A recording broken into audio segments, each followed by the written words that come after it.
Ang pangalan ko ay Nora Mendoza. Ako ay 32 taong gulang nang kunin ng aking ina ang aking telepono at ikinulong ako sa loob ng isang silid-imbakan ng hotel habang ako ay nanganganak. Lahat dahil ang kasal ng aking nakababatang kapatid na babae ay 40 minuto na lang ang simula. Ang unang bagay na naaalala ko pagkatapos noon ay ang pagbukas ng aking mga mata sa ilalim ng malalamig na ilaw ng isang silid-ospital. Ang aking katawan ay tila imposible ang bigat. May kumakapit na masakit sa aking tiyan sa tuwing ako ay humihinga at isang monitor sa tabi ko ang nagmamarka ng bawat tibok ng puso ng may elektronikong pulso. Ang aking ina, si Maria, ay nakatayo malapit sa paanan ng aking kama. Ang aking ama, si Tomas, ay nakatayo sa likuran niya. Ang aking kapatid na si Lila ay suot pa rin ang ibabang bahagi ng kanyang damit pangkasal, bagaman may naghagis ng kulay abong cardigan sa kanyang mga balikat. Wala ni isa sa kanila ang nagtanong kung ano ang nararamdaman ko. Lumapit ang aking ina at ibinaba ang kanyang boses. Nora, bago ka magsalita ng anuman, kailangan mong maintindihan na sinusubukan kong pigilan ang panik. Huwag mong tawagan ang pulis. Tinitigan ko siya, nahihirapang ikonekta ang mga salitang iyon sa huling naaalala ko. Ang sahig ng silid-imbakan sa ilalim ng aking pisngi at ang dugo na kumakalat sa aking damit. Pagkatapos ay may isa pang tanong na tumusok sa ulap. Nasaan ang aking sanggol? Walang sumagot agad. Ang katahimikan na iyon ang mas nakatakot sa akin kaysa sa mga monitor, sa sakit, o sa hiling ng aking ina.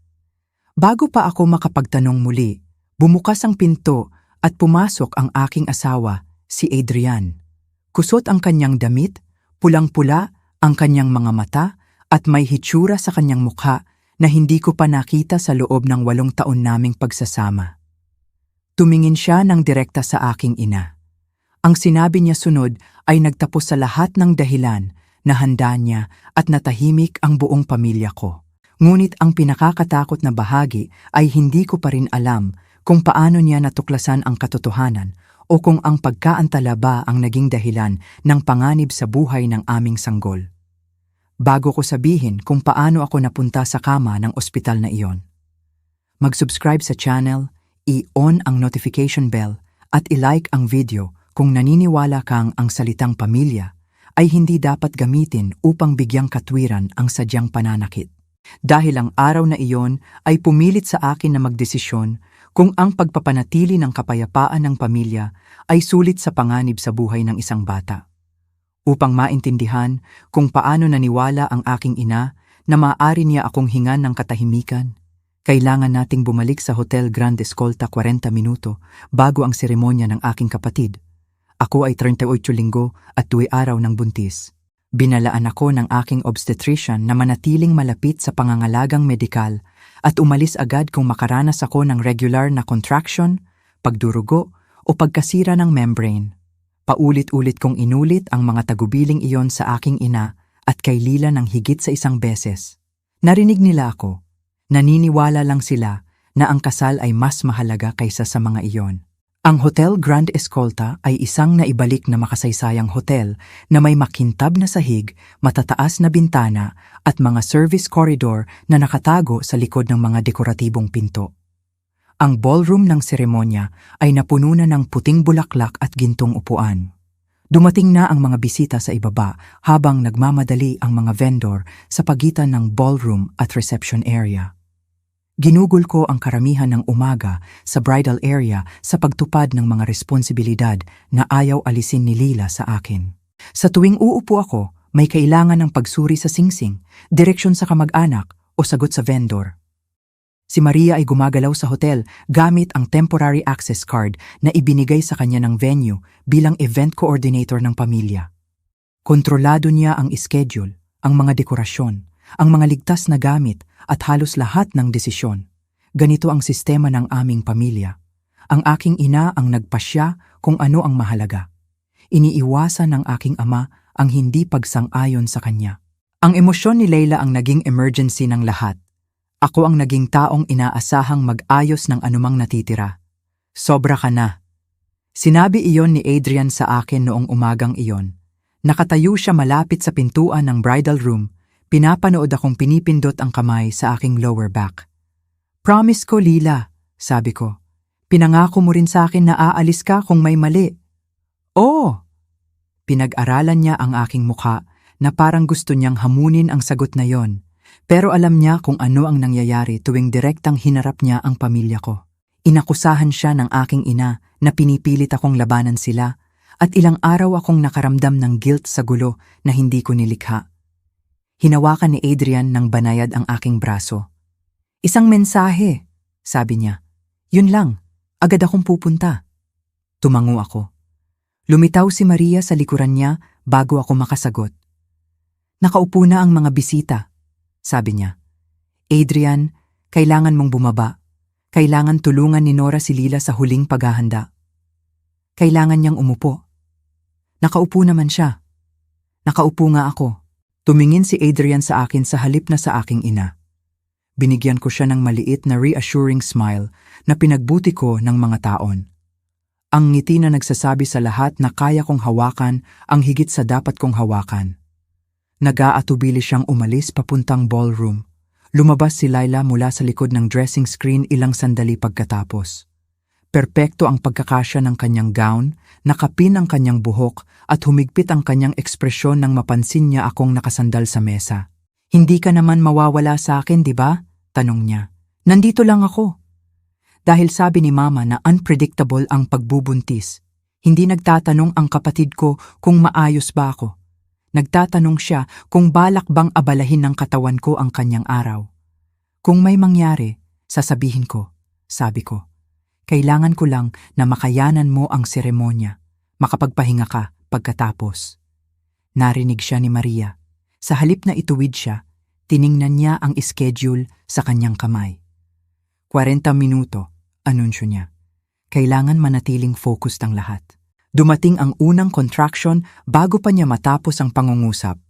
Nagsimula ito bilang paghigpit sa ilalim ng aking tadyang at bumaba hanggang tila may metal band na sumara sa aking tiyan. Hinawakan ko ang mesa. Ilang segundo akong hindi makapagsalita. Nang lumuwag ang presyon, sinubukan kong kumbinsihin ang sarili na isa lang itong Braxton Hicks. Naranasan ko na ang mga iyon dati at bawat isa ay nawala ng walang pattern. Pagkatapos ay may init na dumaloy sa loob ng aking binti. Tiningnan ko ang sahig. May malinaw na bahagi na dumilim ang tela ng aking damit. Nang hipuin ko ang loob ng aking hita, may manipis na bakas ng dugo sa aking mga daliri. Bumalik ng malinaw ang babala ng doktor. Regular na contraction, pagkawala ng fluid, pagdurugo. Umalis agad. Inabot ko ang aking telepono. Nahuli ni Maria ang aking pulso. Ano ang ginagawa mo? Kailangan ko si Adrian. Gumalaw ang kanyang tingin mula sa aking mukha papunta sa basang tela at pagkatapos sa dugo sa aking mga daliri. Naintindihan niya ang nakikita niya. Sigurado ka? Tanong niya. May isa pang contraction ang tumama bago ako makasagot. Yumuko ako at huminga ng dahan-dahan, hinahawakan ang gilid ng mesa.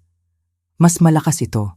Nang lumuwag, nanginginig ang aking mga kamay. Kailangan kong pumunta sa ospital. Nanlamig ang mukha ni Laila. Ngayon? Oo, ngayon. Pero magsisimula ang seremonya sa 40 minuto. Tinitigan ko siya. Sandaling mukhang nahiya siya. Pagkatapos ay tiningnan niya ang aming ina.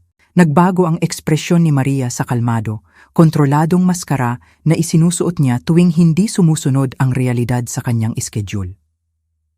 Hindi tayo magdadala ng ambulansya sa lobby na puno ng bisita, sabi niya. Hindi ako nagsalita ng ambulansya. Tatawagan ko si Adrian. Kung magmamadali siyang bumalik dito, malalaman ng lahat na may mali. May mali. Ibaba mo ang boses mo. Gumana pa rin sa akin ang pamilyar na utos na yon kahit nasa sakit ako. Ibaba ko. Inilagay ni Maria ang isang kamay sa aking balikat. May tahimik na silid sa service corridor, sabi niya. Ang pangalan ko ay Nora Mendoza. Ako ay 32 taong gulang nang kunin ng aking ina ang aking telepono at ikinulong ako sa loob ng isang silid-imbakan ng hotel habang ako ay nanganganak. Lahat dahil ang kasal ng aking nakababatang kapatid na babae ay 40 minuto na lang ang simula. Ang unang bagay na naaalala ko pagkatapos noon ay ang pagbukas ng aking mga mata sa ilalim ng malalamig na ilaw ng isang silid ospital. Ang aking katawan ay tila imposible ang bigat. May kumakapit na masakit sa aking tiyan sa tuwing ako ay humihinga at isang monitor sa tabi ko ang nagmamarka ng bawat tibok ng puso ng may elektronikong pulso. Ang aking ina, si Maria, ay nakatayo malapit sa paanan ng aking kama. Ang aking ama, si Thomas, ay nakatayo sa likuran niya. Ang aking kapatid na si Lila ay suot pa rin ang ibabang bahagi ng kanyang damit pangkasal, bagaman may naghagis ng kulay abong cardigan sa kanyang mga balikat. Wala ni isa sa kanila ang nagtanong kung ano ang nararamdaman ko. Lumapit ang aking ina at ibinaba ang kanyang boses. Nora, bago ka magsalita ng anuman, kailangan mong maintindihan na sinusubukan kong pigilan ang panik. Huwag mong tawagan ng pulis. Tinitigan ko siya, nahihirapang ikonekta ang mga salitang iyon sa huling naaalala ko. Ang sahig ng silid-imbakan sa ilalim ng aking pisngi at ang dugo na kumakalat sa aking damit. Pagkatapos ay may isa pang tanong na tumusok sa ulap. Nasaan ang aking sanggol? Walang sumagot agad. Ang katahimikan na iyon ang mas nakatakot sa akin kaysa sa mga monitor, sa sakit o sa hiling ng aking ina. Bago pa ako makapagtanong muli, bumukas ang pinto at pumasok ang aking asawa, si Adrian. Kusot ang kanyang damit, pulang-pula ang kanyang mga mata at may hitsura sa kanyang mukha na hindi ko pa nakita sa loob ng 8 taon naming pagsasama. Tumingin siya ng direkta sa aking ina. Ang sinabi niya sunod ay nagtapos sa lahat ng dahilan na handa niya at natahimik ang buong pamilya ko. Ngunit ang pinakakatakot na bahagi ay hindi ko pa rin alam kung paano niya natuklasan ang katotohanan o kung ang pagkaantala ba ang naging dahilan ng panganib sa buhay ng aming sanggol. Bago ko sabihin kung paano ako napunta sa kama ng ospital na iyon. Mag-subscribe sa channel, i-on ang notification bell at i-like ang video kung naniniwala kang ang salitang pamilya ay hindi dapat gamitin upang bigyang katwiran ang sadyang pananakit.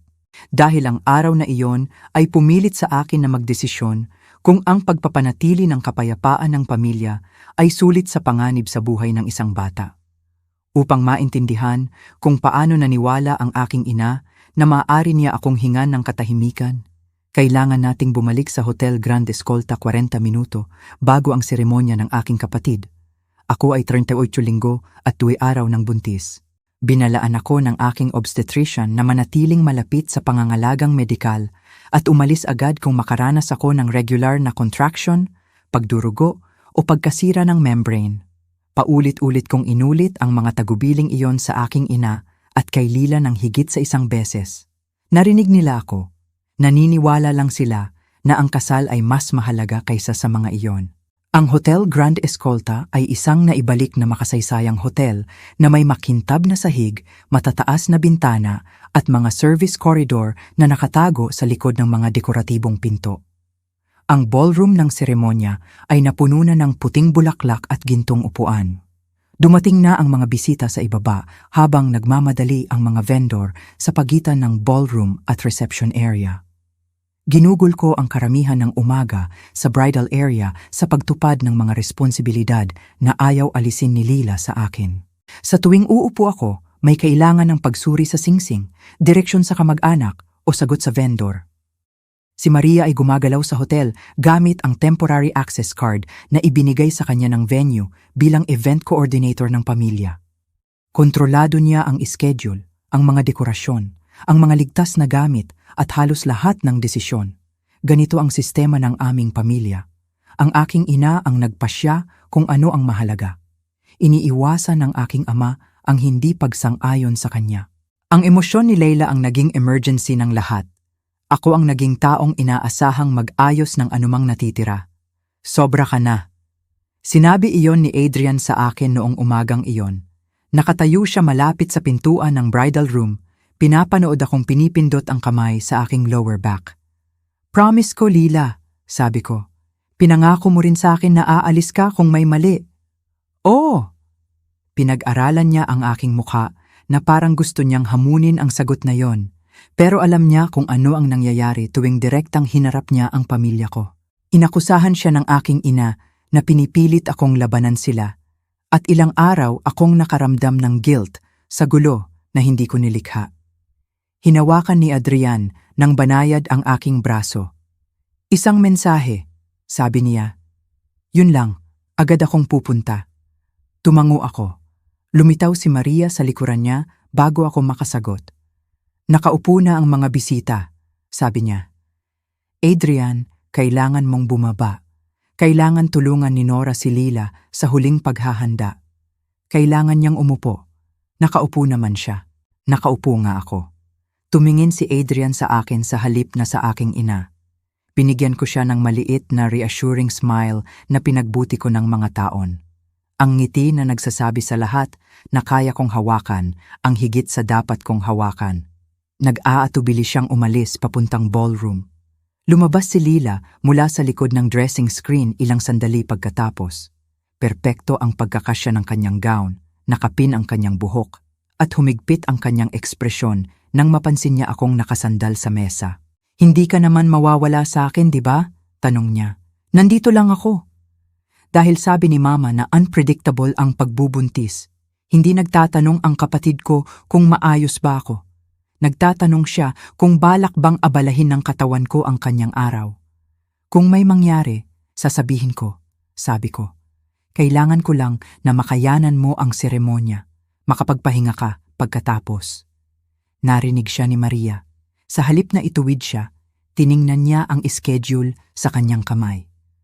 40 minuto, anunsyo niya. Kailangan manatiling focused ang lahat. Dumating ang unang contraction bago pa niya matapos ang pangungusap.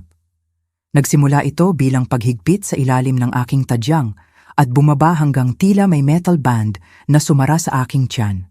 Hinawakan ko ang mesa. Ilang segundo akong hindi makapagsalita. Nang lumuwag ang presyon, sinubukan kong kumbinsihin ang sarili na isa lang itong Braxton Hicks. Naranasan ko na ang mga iyon dati at bawat isa ay nawala ng walang pattern.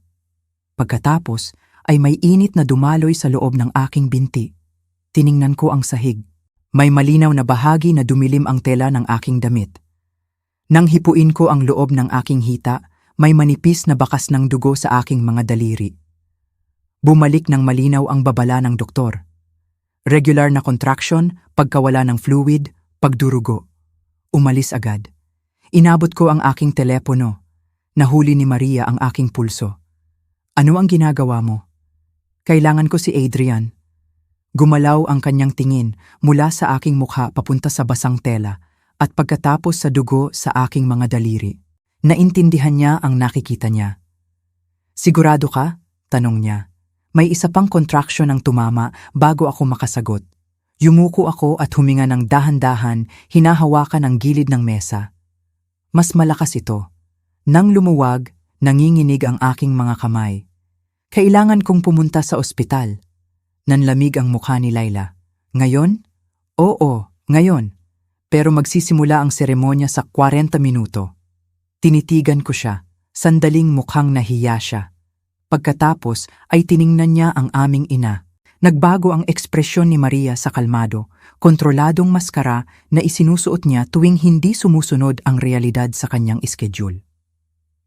Hindi tayo magdadala ng ambulansya sa lobby na puno ng bisita, sabi niya. Hindi ako nagsalita ng ambulansya. Tatawagan ko si Adrian. Kung magmamadali siyang bumalik dito, malalaman ng lahat na may mali. May mali. Ibaba mo ang boses mo. Gumana pa rin sa akin ang pamilyar na utos na yon kahit nasa sakit ako. Ibaba ko. Inilagay ni Maria ang isang kamay sa aking balikat. May tahimik na silid sa service corridor, sabi niya. Maaari kang umupo doon habang tinatawagan ko si Adrian. Ilalabas ka namin sa side entrance nang hindi natatakot si Lila o nag-aalala ang 200 katao.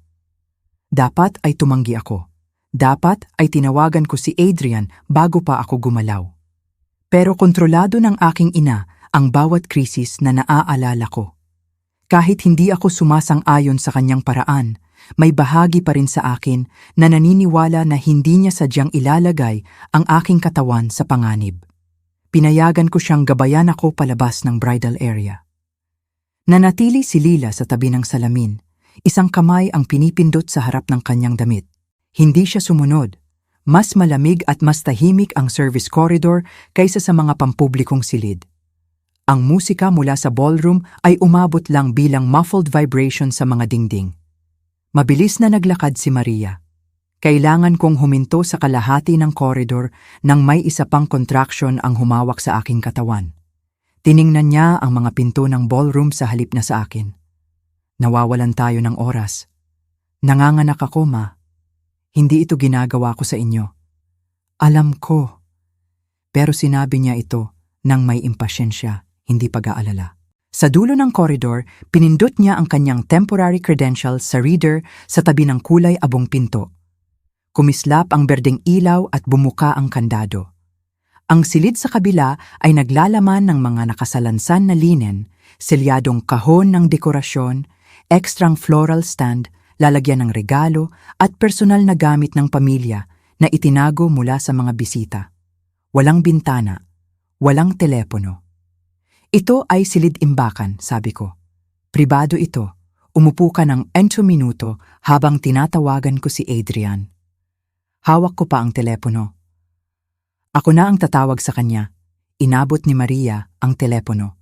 Kailangan kong ipaliwanag kung nasaan tayo para hindi siya dumaan sa ballroom. Ako na ang magsasabi. Nora, huwag mong gawing mas mahirap. Hinila niya ang telepono mula sa aking kamay bago ko pa maintindihan na hindi na siya nagpapanggap na humihingi. Ma, ako ang humahawak nito. Umatras siya papunta sa corridor. Gumalaw ako papunta sa kanya pero may isa pang contraction ang pumilit sa akin na sumandal sa stack ng mga kahon. Nagsimulang magsara ang pinto. Sandali, babalik ako. Iwan mong bukas ang pinto. Tiningnan ako ni Maria sa pamamagitan ng lumiliit na puwang. Isang seremonya lang ang makukuha ni Leila, Nora. Isang beses lang, hindi ito pwedeng maging tungkol sa iyo. Isinara ang pinto. Sandali lang, narinig ko ang electronic lock na kumakapit. Sa una, akala ko may pagkakamali siya. Hinawakan ko ang hawakan at hinila. Hindi ito gumalaw. Ma, patuloy ang kanyang mga yapak sa koridor. Ma, buksan mo ang pinto. Hindi siya huminto. Hinampas ko ang metal surface ng flat ng aking kamay. Ma, ilang segundo akong walang narinig kundi ang sarili kong paghinga. Pagkatapos ay dumating ng mahina ang kanyang boses mula sa kabila. Kailangan mong magpakalma. Hindi ko kayang hayaan kang pigilan ang seremonya. Tumanggi ang isip ko na tanggapin ang kahulugan ng mga salitang iyon. Ikinulong mo ako. Tatakbo ako kay Adrian. Ibigay mo ang telepono ko at buksan ang pinto. Babalik ako. Kailan? Walang sagot. Nawala ang kanyang mga yapak. Hinila ko muli ang hawakan hanggang may sakit na tumagos sa aking pulso. Pagkatapos ay sinuri ko ang silid, tiningnan sa likod ng mga nakasalansan na linen at kahon kung may ibang pinto. Wala. Ang tanging hangin ay mula sa makitid na vent malapit sa kisame. Makapal ang mga dingding. At lumakas ang musika sa labas habang papalapit ang kasal. Hinampas ko ang pinto. Tulong. May tumulong sa akin. Walang sumagot. Buong buhay ko sinabihan na ang kontrol ng aking ina ay isa pang anyo ng pag-aalaga. Nakatayo sa loob ng silid na iyon, naintindihan ko na kung ano ang naging anyo ng kanyang pag-aalaga tuwing sumasalungat ang aking kaligtasan sa isang bagay na mas pinahahalagahan niya. May isa pang contraction ang nagpatira pa sa akin. Huminga ako tulad ng itinuro ng instructor kina Adrian at sa akin sa birthing class. Dahan-dahan pasok, dahan-dahan labas. Huwag labanan ng presyon. Pero hindi ospital ang silid. Wala si Adrian sa tabi ko at nasa kamay ng aking ina ang telepono ko. Pinindot ko ang aking palad sa aking tiyan. Manatili ka sa akin, bulong ko sa aking sanggol. Pakiusap, manatili ka sa akin. Sa labas ng silid, binuksan ni Maria ang telepono ko gamit ang passcode na natutunan niya sa paghahanda ng kasal. Hindi ko alam noon. Nalaman ko ito mamaya mula kay Adrian at sa message history na napanatili sa kanyang telepono. Ang unang mensahe ay tila galing sa akin. Nakahiga ako sandali, kasama ko si Mama, huwag mong abalahin ang seremonya. Agad sumagot si Adrian. May contraction ka ba? Nasaan ka? Nagpadala ang aking ina ng isa pang sagot. Ayos lang ako. Kailangan ko ng space. Huwag mo akong hanapin. Iyon ang mensahe na unang nag-alala sa kanya. Alam ni Adrian na minsan ay mini-minimize ko ang sakit. Alam niyang ayaw kong gumawa ng eksena, pero alam din niya na hindi ko kailanman sasabihin sa kanya na manatili siya kung nagsisimula na ang panganganak. Tumawag siya. Tinanggihan ng aking ina ang tawag. Pagkatapos ay pinatay niya ang telepono ko at itinago ito sa mga gamit ng kasal. Sa loob ng silid, naghintay ako na tumunog ito. Walang nangyari. Sumigaw ako hanggang masakit ang lalamunan. Hinampas ko ang pinto ng solid base ng isang decorative stand. Gumawa ng matalas na metallic sound na tila sapat na lakas para umabot sa buong hotel. Wala pa ring dumating. Nagsimulang magliit ang aking pag-asa sa isang bagay na mas malamig. Hindi ako iniwan ng aking ina doon ng ilang segundo habang hinahanap niya si Adrian. Kinuha niya ang tanging bagay na nagpapahintulot sa akin na maabot siya at ginamit ito upang magmukhang voluntaryo ang aking pagkawala. Hindi niya hinahawakan ng emergency. Itinatago niya ito. Malapit sa ballroom, tinanong ni Lila si Maria kung kontrolado na ba ang sitwasyon. Ayon sa inamin ni Lila mamaya, sinabi ng aming ina na nagpapahinga ako sa isang pribadong lugar at ayaw kong maantala ang seremonya. Alam ni Lila na nasasaktan ako. Alam niyang may fluid at dugo. Hindi pa rin siya nagtanong kung nasaan ako. Narinig lang ng aking ama na ako ay naging hindi maayos at hinawakan ito ni Maria. Tinanggap niya ang kanyang katiyakan nang hindi sinusuri. Iyon ang kanyang papel sa aming pamilya. Nalilito niya ang pagtitiwala sa aking ina sa pagprotekta sa amin. Nagsimula ang seremonya sa oras. Alam ko dahil nagbago ang muffled na musika. Una ang processional, pagkatapos ang mababang tunog ng opisyal na nagsasalita. Bagaman hindi ko maintindihan ang bawat salita, naintindihan ko ang nangyayari sa kabila ng dingding. Hindi tumigil ang pamilya ko. Naglalakad si Laila papunta sa altar habang ako ay nakalock sa gitna ng mga kahon, linen at regalo ng kasal. Taon-taon kong pinrotektahan siya mula sa mga kahihinatnan. Tinapos ko ang mga gawaing nakalimutan niya. Ipinagtanggol ko siya nang biguin niya ang aming mga magulang. Isinusuko ko ang atensyon dahil lagi sinasabi ni Maria na mas sensitibo si Laila at sapat na akong malakas upang maintindihan. Ngayon, nang kailangan ko ang kapatid ko na umalis sa kanyang sariling selebrasyon ng 20 minuto at itanong kung nasaan ako, pinili niyang huwag tumingin. May biglang sakit na tumusok sa aking tiyan. Iba ito sa mga contraction. Mas matalas, tuloy-tuloy. Nang gumalaw ako, nakita ko ang dugo sa ilalim ko. Hindi na bakas ngayon. Sapat para diliman ang tela ng aking damit at mantsahan ang sahig. Nanlamig ang aking mga kamay. Alam kong ang pagdurugo ay maaaring mga hulugan na may mali sa placenta. Alam kong maaaring nawawala ng oxygen ang aking sanggol. Alam ko rin na bawat minuto na nananatili ako sa loob ng silid ay binabawasan ng tsansa na may tumulong sa amin sa oras. Pinilit kong tumayo, umiikot ang silid. Naabot ko ang pinto at hinampas muli, pero wala nang parehong lakas ang aking mga braso. Pakiusap, tawag ko. Buntis ako. Kailangan ko ng tulong. May mga yapak na dumaan sa koridor. Sumigaw ako. Patuloy sila ng hindi bumagal, nilamon ng musika at palakpakan mula sa ballroom. Dumulas ako laban sa pinto. Gumalaw ang aking sanggol ng isang beses sa ilalim ng aking kamay.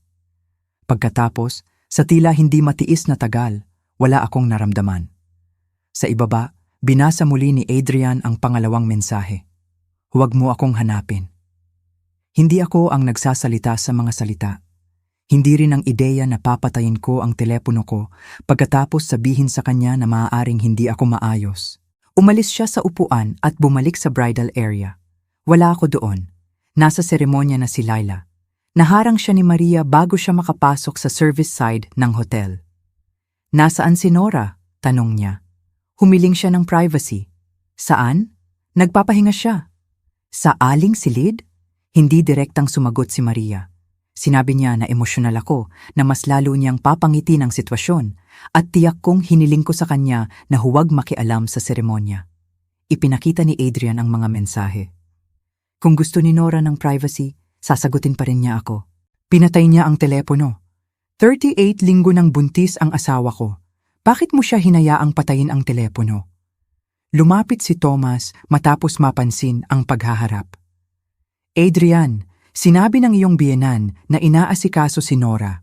Kanino? Tiningnan ng aking ama si Maria.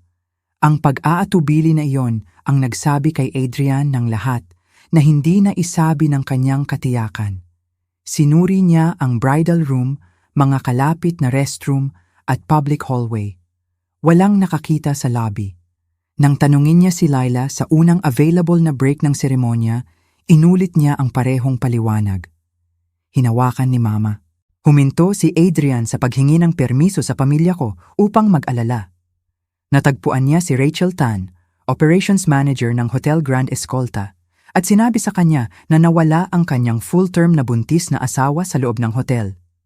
Hindi nakipagtalo si Rachel o humingi na protektahan ng kasal. Nagtanong siya ng mga katotohanan. Kailan mo siya huling nakita? Sino ang kasama niya? Aling entrance ang ginamit niya? May telepono ba siya? Ipinakita ni Adrian ang mga mensahe at ipinaliwanag na hindi ako ang nagsasalita sa wika. Sinuri ni Rachel ang sistema ng hotel. Walang record na umalis ako sa monitored guest entrance. Pagkatapos ay tiningnan niya ang kamera na sumasaklaw sa service corridor sa labas ng bridal area. Ipinakita ng footage ang aking ina na naglalakad sa tabi ko papunta sa secured section ng hotel. Ilang minuto pagkatapos, bumalik si Maria ng mag-isa. May hawak siyang bagay na nakilala ni Adrian bilang telepono ko. Kinuha ni Rachel ang temporary access records. Isang credential ang nagbukas ng wedding storage room kaagad pagkatapos pumasok sina Maria at ako sa corridor. Ang credential ay naka-assign sa aking ina. Walang kaukulang record na muling binuksan ang pinto. Hindi nag-aksaya ng oras si Rachel sa paghaharap kay Maria. Kinuha niya ang master access credential ng venue at dinala si Adrian pababa sa service corridor. Sa oras na iyon, hindi na ako makatayo. Nakahiga ako sa gilid malapit sa pinto, isang kamay sa ilalim ng aking tiyan at ang isa ay nakaunat papunta sa makitid na strip ng liwanag sa threshold. Tila malayo ang aking paghinga. Pumapasok labas ang palakpakan mula sa ballroom.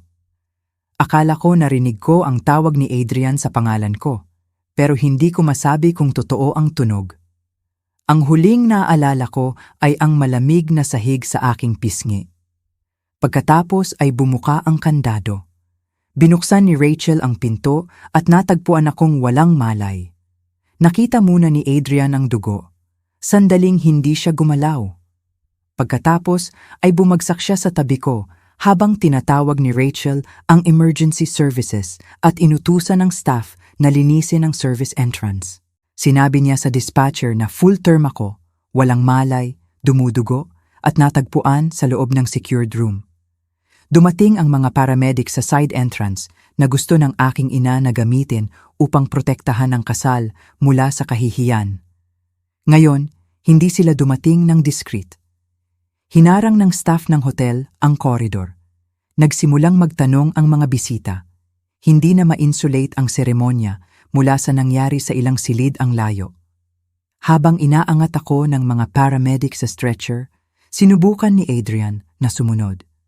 Hininto siya ni Rachel nang sapat lang upang magtanong ng isang bagay. Voluntaryo ba siyang inilagay sa silid na iyon? Hindi, sabi niya. Sinusubukan niyang tawagan ako.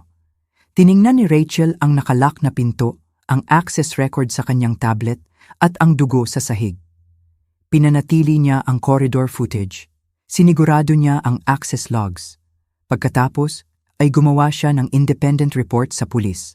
Nang umalis ang ambulansya mula sa Hotel Grand Escolta, ang desisyon na hihilingin ng aking ina na huwag kong gawin ay nakuha na sa kanyang mga kamay. Wala akong naalala tungkol sa biyahe ng ambulansya.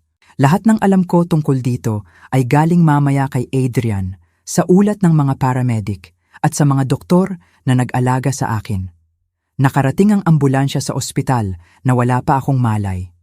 Bumababa ang blood pressure ko, tumindi ang pagdurugo, at ipinakita ng fetal monitor na nasa distress ang aking sanggol. Na-diagnose ng obstetric team ang placental abruption. Bahagi ng placenta ang nahiwalay sa uterine wall, nakakagambala sa oxygen na umaabot sa aking sanggol habang patuloy akong nawawalan ng dugo. Walang oras na maghintay na umunlad ng natural ang panganganak. Dinala ako para sa emergency cesarean delivery habang naghahanda ang isa pang team na tratuhin ang hemorrhage. Dumating si Adrian ilang sandali pagkatapos pero nakasara na ang mga pinto ng operating room. Sinabi niya sa akin mamaya na ang mga pinto na iyon ang unang hadlang na gusto niyang wasakin. Nakaupo siya sa labas na may dugo sa manggas mula sa pagluhod sa tabi ko sa silid-imbakan. Walang makapagsabi sa kanya kung mawawala ba ang asawa niya, anak niya o pareho. Ipinanganak ang aming anak na babae habang wala pa akong malay. Agad siyang inilipat sa neonatal team para sa stabilization at monitoring. Nanatili ako sa operasyon habang kinokontrol ng mga doktor ang pagdurugo. Ilang oras pagkatapos, naabot ko ang sandali sa ospital kung saan nagsimula ang kwentong ito. Hiniling na ng aking ina na huwag kong tawagan ng pulis. Nakatayo ang aking ama at si Laila sa likuran niya. At kakatapos ko lang itanong ang tanong na walang sinagot. Nasaan ang aking sanggol? Tumawid si Adrian sa tabi ng kama ko. Buhay si Elena, sabi niya. Nasa neonatal care siya, pero stable siya. Tumigil ang bawat bahagi ng aking katawan. Buhay? Tumango siya. Maingat na hinawakan ang aking kamay. Kailangan niya ng monitoring, pero nakayanan niya. Tumama ang ginhawa ng sobrang lakas na naging sakit. Isinara ko ang mga mata at umiyak. Hindi tahimik o maganda, kundi nanginginig ang buong katawan sa ilalim ng kumot ng ospital. Ilang segundo, wala nang iba sa silid. Walang kasal. Walang nakalak na pinto, walang pulis. Tanging ang kaalaman na buhay ang aking anak. Pagkatapos ay tiningnan ni Adrian ang aking ina. At Maria, huli na. Nag-report si Rachel ng confinement bago umalis ang ambulansya. Pinanatili ng hotel ang corridor footage at access records at hawak ko pa rin ang bawat mensahe na ipinadala mo mula sa telepono ni Nora. Natahimik ang silid. Iyon ang alam niya. Nawala ang kulay sa mukha ng aking ina. Ibaba ni Thomas ang tingin. Bubukas ang bibig ni Laila, pero walang salitang lumabas. Unang gumaling si Maria. Hindi ko siya ikinulong, sabi niya. Inilagay ko siya sa tahimik na lugar dahil nagpapanik siya. Nanatiling kontrolado ang boses ni Adrian. Natagpuan siyang walang malay sa likod ng nakalak na pinto. Babalik ako. Kinuha mo ang telepono niya para makapagpahinga siya. Ginamit mo ito upang sabihin sa akin na huwag siyang hanapin. Tiningnan ako ni Maria. Hinahanap ang anak na lagi niyang pinapalambot ang katotohanan para sa kanya. Nora, gumawa ako ng masamang desisyon sa ilalim ng presyon. Akala ko kung manatiling kalmado ang lahat, maaari kong hawakan ang sitwasyon nang hindi sinisira ang kasal ng kapatid mo. Nakita mo ang dugo. Hindi ko alam kung gaano kaseryoso. Sinabi ko sa iyo na kailangan ko ng ospital. Natakot ka, nanganganak ako, naintindihan ko na ngayon. Hindi, sabi ko, naintindihan mo noon, kaya mo kinuha ang telepono ko. Humigpit ang kanyang ekspresyon. Sinusubukan kong protektahan ang pamilya, mas masakit ang sagot kaysa kung inamin niya na wala siyang pakialam. Naniniwala ang aking ina na protektado niya ang pamilya. Protektado niya ang ballroom, ang mga bulaklak, ang mga litrato at ang schedule. Protektado niya ang bersyon ng sarili niya na kayang hawakan ang bawat problema ng walang pampublikong kahihiyan. Hindi kasama ang aking sanggol at ako sa kung ano ang itinuturing niyang sulit protektahan. Sumulong si Lila. Hindi ko alam na ikinulong kanya doon, pero alam mong dumudugo ako. Alam kong hindi ka maayos. Pinanood mo akong humingi kay Adrian. Sinabi ni Mama na hinawakan niya, at sapat na iyon para sa iyo. Napuno ng luha ang kanyang mga mata. Magpapakasal na ako. Magkakaanak na ako. Hindi ko siya hiniling na gawin ito. Hindi, pinili mo lang na hindi mo kailangang malaman ang ginawa niya. Lumipat si Tomas sa pagitan namin na parang ang kanyang pisikal na posisyon ay maaaring gawing balanse ang paghaharap. Nag-aalala tayong lahat, sabi niya. Gumawa ang iyong ina ng kakilakilabot na pagkakamali. pero ang pagtatalo habang gumagaling ka ay hindi tumutulong sa sinuman. Tiningnan ko ang lalaking buong buhay kong itinuturing na mas mabait na magulang. Ang pagkakamali ay ang pagkalimot na tumawag. Nagpadala siya ng mga mensahe na nagpapanggap na ako. Nora, nang tanungin ni Adrian kung nasaan ako, ano ang ginawa mo? Sumagot ang kanyang katahimikan bago siya. Naniwala ako sa iyong ina. Lagi kang naniniwala sa kanya kapag ang paniniwala sa kanya ay nangangahulugang hindi mo kailangang protektahan ako. Nagsimulang umiyak si Maria. Nakita ko na siyang umiyak dati. Karaniwan, iyon ang sandali kung kailan humihinto ang lahat sa pag-uusap tungkol sa ginawa niya at nagsisimulang aliwin siya.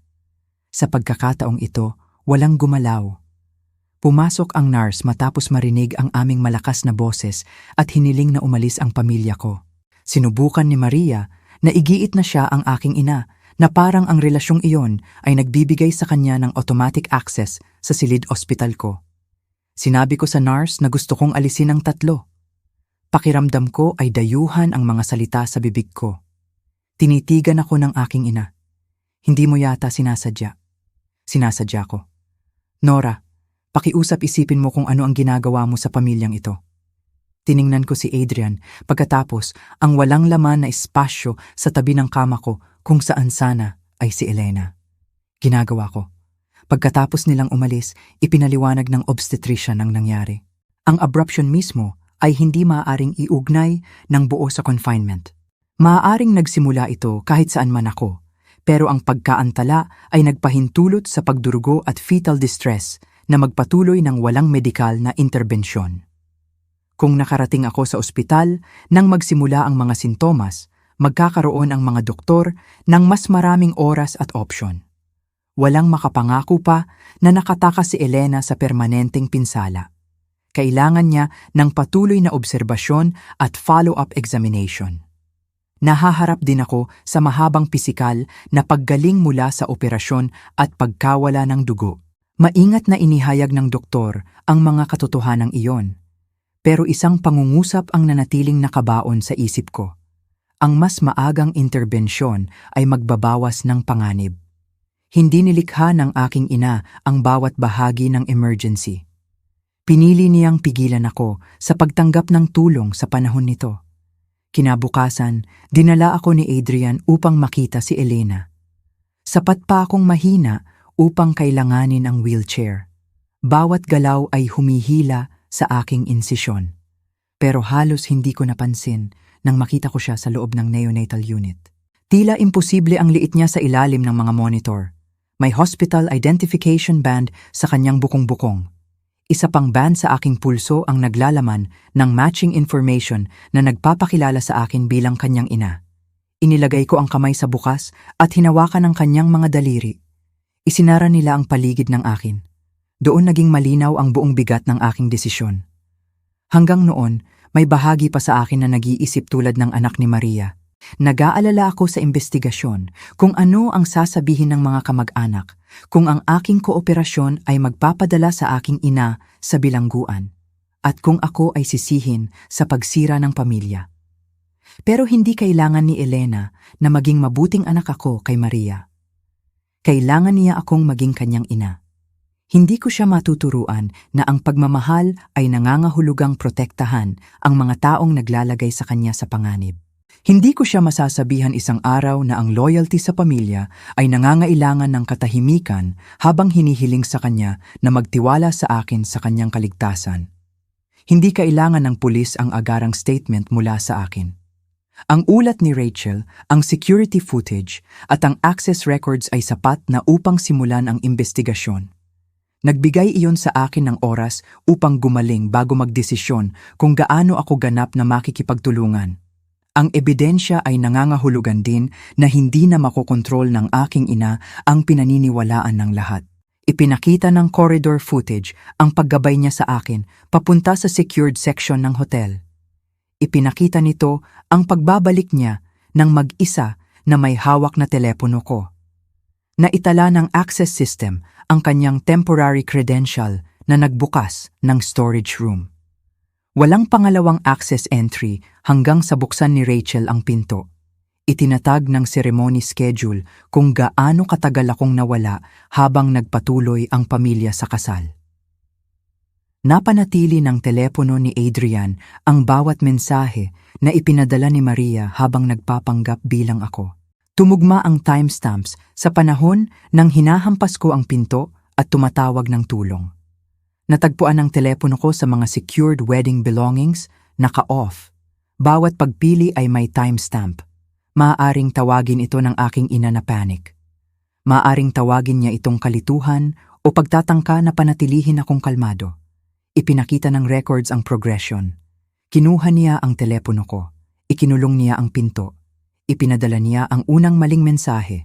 Tinanggihan niya ang tawag ni Adrian. Ipinadala niya ang isa pang mensahe na nagsasabi sa kanya na huwag akong hanapin. Pinatay niya ang telepono. Bumalik siya sa kasal. Sa bawat hakbang, maaari niyang baligtarin ang kurso. Hindi niya ginawa. Nakabawi rin ang investigasyon ng mensahe na ipinadala ni Lila kay Maria bago ang kasal. Huwag mong hayaang pigilan ng pagbubuntis ni Nora ang seremonya.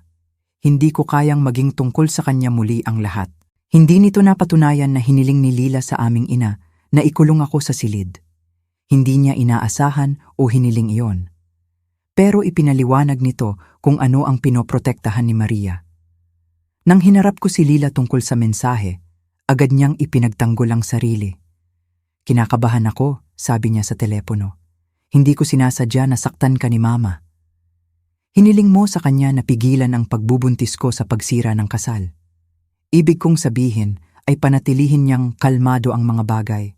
Alam mong hindi ako maayos at hindi ka nagsuri. Naniwala ako sa kanya. Ako rin. Pasensya na. Nabali ang kanyang boses at sandaling narinig ko ang aking nakababatang kapatid sa halip na ang nobya na pinili ang kanyang seremonya kaysa sa akin. Pagkatapos ay idinagdag niya, pero ang paglahok ng pulis ay ginagawang mas masama ang lahat. Nabura nito ang maliit na bukas na nilikha ng kanyang paumanhin. Mas masama para kanino? Siya ang ating ina. At si Elena ang aking anak. Hindi mo kailangang patawarin siya. Hinihiling ko lang na isaalang-alang mo kung ano ang magagawa ng criminal charge. Isinaalang-alang ko kung ano ang halos ginawa ng kanyang mga pagpili. Patuloy na nagsasalita si Lila pero hindi ko na kailangang ipagtanggol ang aking pag-unawa sa nangyari. Tinapos ko ang tawag. Sinubukan ng aking ama sunod. Bumisita si Tomas pagkatapos kong umuwi, bagaman nanatili si Adrian sa silid. May dala siyang bulaklak at sobre na naglalaman ng liham mula kay Maria. Mukhang mas matanda siya kaysa noong kasal. Dapat ay sinuri kita, sabi niya. Oo, naniwala ako na alam ng iyong ina kung nasaan ka. Alam niya. Ibaba ang kanyang mga mata sa sahig. Ibig kong sabihin, naniwala ako na ligtas ka. Naniwala ka sa kung ano ang pinakamadali para manatili kang hindi kasali. Hindi siya nakipagtalo. Sandaling akala ko ay sa wakas ay tatanggapin niya kung ano ang naging halaga ng kanyang passivity. Pagkatapos ay inilagay niya ang liham ni Maria sa mesa. Natatakot siya, Nora. Ako rin. Maaari siyang makulong. Maaari akong namatay. Alam ko. Maaaring namatay si Elena. Alam ko rin iyon. Pero nandito ka pa rin upang hingin sa akin na protektahan siya. Dumating ako upang humingi ng awa. Maingat kong tiningnan siya. Nasaan ang awa mo nang tanungin ka ni Adrian kung nasaan ako? Humigpit ang kanyang mukha. Gumawa ako ng pagkakamali. Ginawa mo ang parehong pagpili na ginawa mo sa buong buhay ko. Pinayagan mong magpasya si Mama kung ano ang totoo dahil ang paghamon sa kanya ay magugulo ang kapayapaan. Hindi ko kailanman nais na masaktan ka. Pero lagi kang handang hayaang ako ang sumipsip ng sakit kung pinananatili nito ang lahat na magkasama. Nagsimula siyang umiyak noon, tahimik at walang humihingi ng aliwan. Totoo ang kanyang pagsisisi. Hindi lang sapat upang gawin siyang ligtas. Sinabi ko sa kanya na kailangan ko ng distansya. Iniwan niya ang liham ni Maria, pero hindi ko ito binuksan ng araw na iyon. Sa loob ng susunod na ilang linggo, nakipag-ugnayan sa akin ang mga kamag-anak na may iba't ibang bersyon ng parehong hiling. Ipinapaalala ng ilan na si Maria ay naging deboto na ina. Sinabi ng ilan na nagpapanik siya.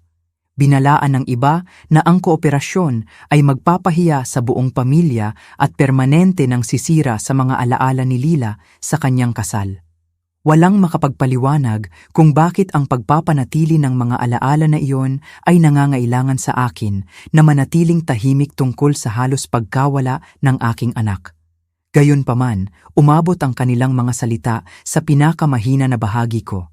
Sinanay ako na maniwala na ang gulo ay naging kasalanan ko sa sandaling tumanggi akong sumuko.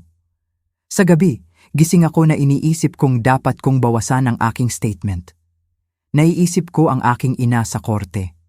Naiisip ko ang mga kamag-anak na lumalayo sa akin. Naiisip ko ang mga holiday na walang magulang o kapatid. Pagkatapos ay maaalala ko ang pinto ng silid-imbakan.